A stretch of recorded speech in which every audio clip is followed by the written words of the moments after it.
What if you could edit images like a professional even if you have never used Photoshop before?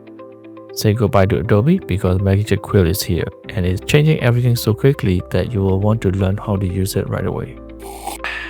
Welcome back to Lazy Life Hack. Please don't forget to like and subscribe. I truly appreciate your support. Today we are going to look at Magic Quill. It is a remarkably effective AI InPainting feature. We will be testing out what it can really do, so get ready to be amazed by it. For those of you who don't know what InPainting is, it lets you add new elements, replace or remove existing element, and change any color on the existing image. Just like what it is shown in the video, you need to mark the area that you want to edit. After that, just type in the prompt box what you want to replace or add. It looks simple, but most of the time, the result comes out poorly in the past because many tools were still in the development stage. So this is Magic Quill homepage. I will put the link in the description. Magic Quill was developed by AI experts from Hong Kong. You can see their name here and check their profiles. They also provided their source code on GitHub and a walk-in demo version of Hugging Face, which we are going to try out shortly. Below that are detailed explanation and samples to help you understand more about what it does. They even went into detail, which is really helpful. So from the Magic Quill homepage, click the Hugging Face demo. If you don't have an account yet on Hugging Face, please make one. It is quite easy to create. I usually use dark mode on Hugging Face, but I need to switch back to light mode so that I can see this icon. To get started, just drag and drop your image here. There are three feather icons. The one with the plus sign is for adding new elements to the image. The one with the minus is for removing or replacing elements. And the RGB feather is to change the color. So let's start by changing the outfit.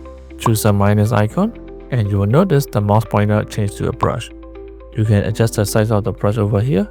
Now I'm going to brush it all over the top. It should look something like this after brushing to mark the area. Here you see the prompt box.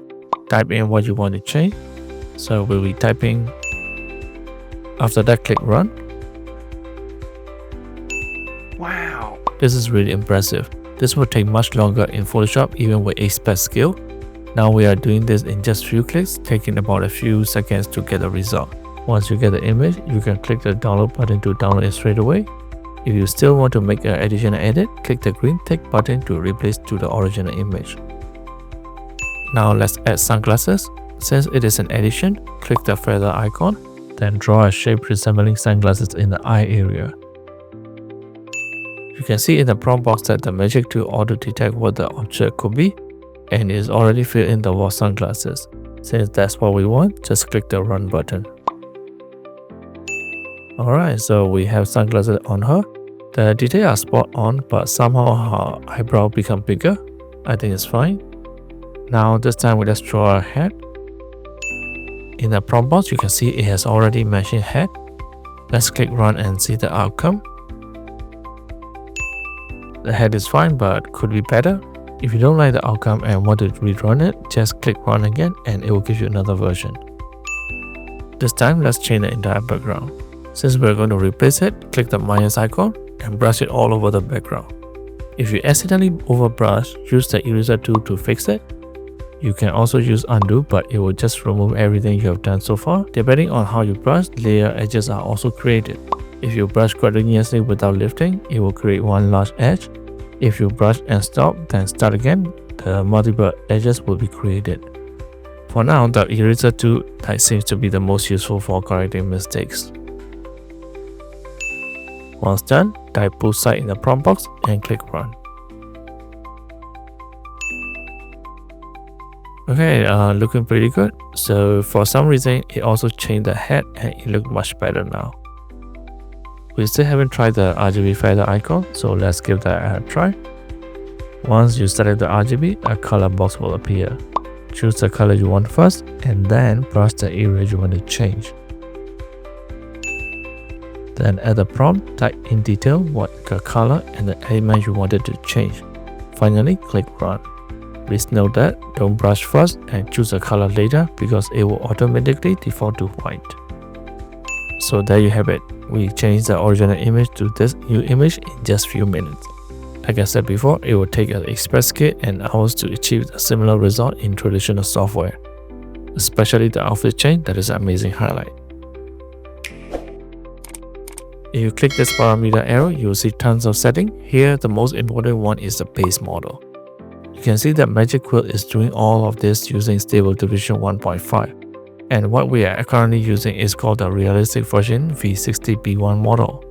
So Stable Diffusion 1.5 was actually released back in 2022. This shows that how older model can still deliver exceptional results when optimized properly.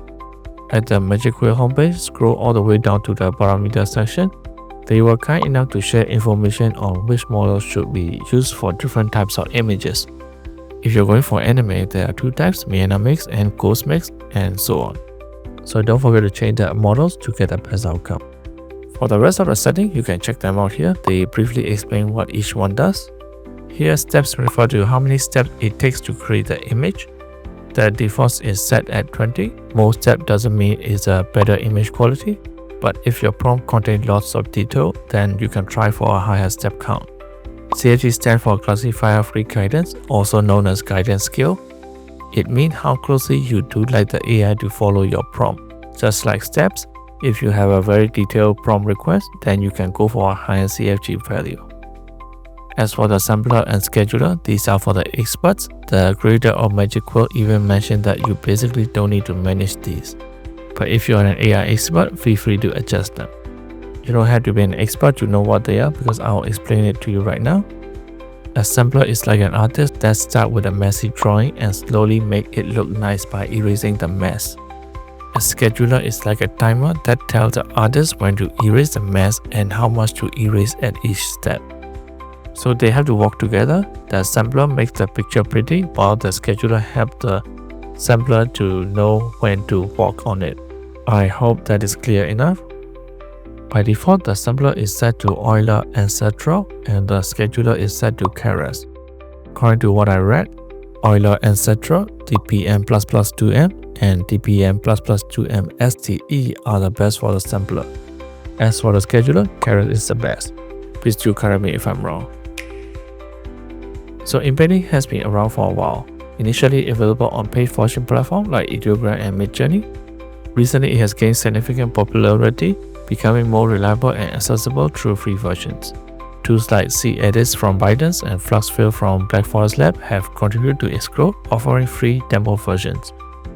However, the free version from these AI giants often comes with a drawback such as being resource intensive and having long queues.